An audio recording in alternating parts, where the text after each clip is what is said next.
नमस्कार, मैं हूं आपके साथ स्नेही श्रेयस। आरएन टीवी नेशनल देख रहे हैं आप। ये कहानी सिर्फ एक छात्र की नहीं है, ये उस भरोसे की कहानी है जो टूट रहा है। उस दोस्ती पर लगे सवाल की कहानी है जिस पर भारत दशकों से गर्व करता आया है। गुजरात का एक साधारण सा छात्र साहिल मोहम्मद हुसैन, जो बेहतर भविष्य के सपने लेकर रूस गया था, आज यूक्रेनी सेना की कैद से एक वीडियो संदेश भेज रहा है। उसकी आंखों में डर है, आवाज में टूटन है और शब्दों में दर्द है। वो भारत के युवाओं से गिड़गिड़ा कर कह रहा है कि किसी भी हालत में भैया रूस के सेना में शामिल मत होना। ये वीडियो सोमवार को सामने आया है और देखते ही देखते पूरे देश की आत्मा को झकझोर गया। आप भी देखिए। नमस्कार, मेरा नाम माजदी साहिल मोहम्मद हुसैन है। मैं गुजरात राज्य से हूँ, मोरबी सिटी से। 2024 में मैं रशिया में अपनी स्टडीज के लिए आया था, लेकिन अपने कुछ फाइनेंशियल प्रॉब्लम्स और वीजा प्रॉब्लम्स की वजह से कुछ प्रॉब्लम में फंस गया था। तो इसलिए रशिया में कुछ लोगों के कॉन्टेक्ट में आने की वजह से ड्रग केस में फंस गया हूँ और मुझे यहाँ पर पुलिस, वेस्टर्न गवर्नमेंट और पुलिस की वजह से 7 सालों की जेल हुई थी as a narcotic criminal case में। हालांकि मैंने इस मामले में कुछ किया नहीं है, लेकिन फिर भी 7 सालों की जेल हुई है। और जेल के अंदर कुछ पुलिस वालों के बहकावे में आने की वजह से Russia Ukraine war contract sign किया है, जो एक सबसे बड़ी गलती है। इस वजह से यहाँ पर फिलहाल मैं यूक्रेन में फंसा हुआ हूँ as like war criminal. So now I don't like, फिलहाल तो अभी होपलेस हूँ। पता नहीं अब आगे क्या होने वाला है, लेकिन एक मैसेज है जो अपने भारतीय नागरिकों को देना चाहता हूँ। जो कोई स्टूडेंट रशिया में आ रहा है अपनी हाई स्टडीज के लिए या फिर वर्क के लिए, बी केयरफुल, बिकॉज यहाँ पर बहुत सारे स्कैमर्स है, बहुत सारे like criminal cases, like narcotic cases and another illegal cases बहुत सारे हैं। तो अपना ध्यान रखें और जितना हो सके इस एसओ से दूर रहे। और ऑल्सो लाइक अपील करना चाहता हूँ अपने गवर्नमेंट से, इंडियन गवर्नमेंट, अपने प्राइम मिनिस्टर मोदी साहब से और अपने एस जयशंकर साहब से, हो सके तो मदद करी जाए। That's all. साहिल का आरोप बेहद गंभीर है। वो कहता है कि रूस में उसे झूठे ड्रग्स केस में फंसाया गया, ब्लैकमेल किया गया और फिर बंदूक की नोक पर रूसी सेना में शामिल होने के लिए मजबूर किया गया। वो कोई सैनिक नहीं था, वो कोई जंग लड़ने नहीं गया था, वो एक छात्र था, एक बेटा था, एक मां की उम्मीद था। आज वही साहिल यूक्रेन में कैद है। उसे कहां रखा गया है, कैसी हालत में है, ये तक किसी को पता नहीं है।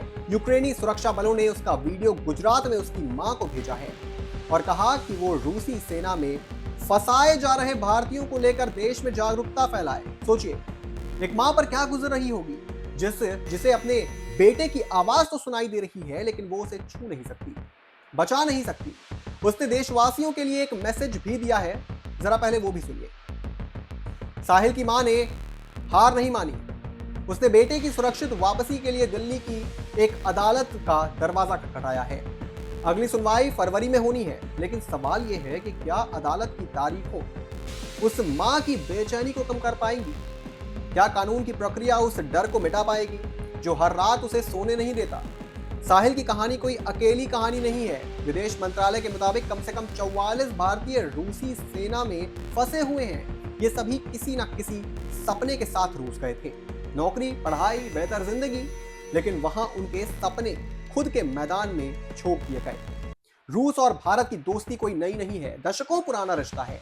रक्षा से लेकर कूटनीति तक हर मंच पर रूस को भारत का भरोसेमंद दोस्त कहा गया है। जब दुनिया भारत पर सवाल उठाती थी तब रूस साथ खड़ा दिखता था। जब रूस अलग थलग पड़ा था तब भारत संतुलित होकर उसके साथ खड़ा रहा।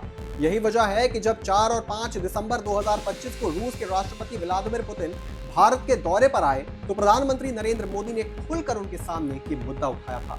उन्होंने साफ शब्दों में कहा था कि रूसी सेना में फंसे भारतीयों को सुरक्षित वापस भेजा जाए। ये कोई औपचारिक बयान नहीं था, ये करोड़ों भारतीयों की चिंता की आवाज थी। 5 दिसंबर को विदेश सचिव विक्रम मिस्त्री ने भी कहा था कि भारत उन नागरिकों की रिहाई के लिए लगातार कोशिश कर रहा है जो रूसी सशस्त्र बलों में शामिल हो गए हैं।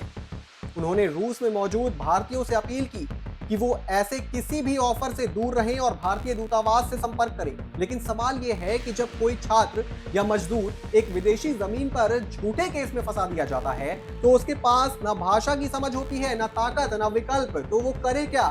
भारत के घरों में माताएं अपने बेटों को विदेश भेजने से डर रही हैं। युवाओं के सपनों पर युद्ध की छाया पड़ गई है।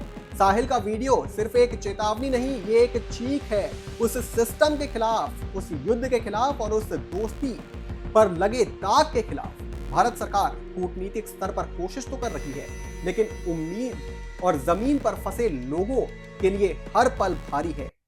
हर दिन उनके लिए युद्ध लड़ने जैसा है। साहिल की आवाज में जो डर है, वो डर हर भारतीय माँ बाप के दिल में उतर रहा है।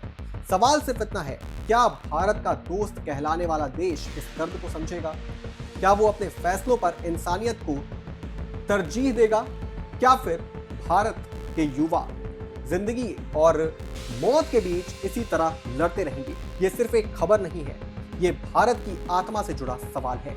इस पूरी खबर पर आपकी क्या राय है दोस्तों? कमेंट बॉक्स में जरूर लिखते जाइएगा और भी तमाम बड़ी खबरों से जुड़े रहने के लिए आप देखते रहें RNG।